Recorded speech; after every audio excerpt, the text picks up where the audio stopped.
puis Cléopâtre en vedette d'une exposition en ce moment à l'Institut du monde arabe. Oui, 2000 ans après sa disparition, la Fondation parisienne tente de ressusciter la plus célèbre souveraine d'Égypte, l'une des plus incontournables de l'histoire et sans doute la plus mystérieuse, Sébastien Bordenave. Je vous souhaite beaucoup de plaisir avec le serpent. La réplique, issue de la pièce de théâtre de Shakespeare, Antoine et Cléopâtre, évoque le vrai suicide de la reine d'Égypte par le venin. La mort plutôt que la soumission aux troupes romaines d'Octave, futur empereur Auguste, l'acte de bravoure va signer le début de sa légende.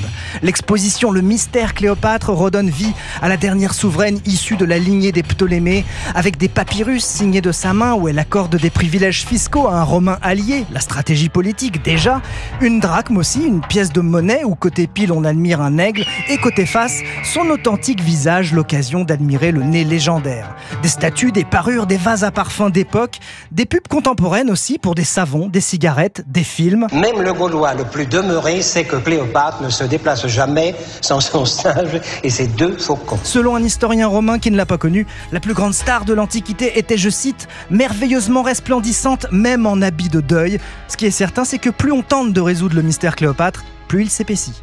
Sébastien Bordenave. Merci Fanny Marceau.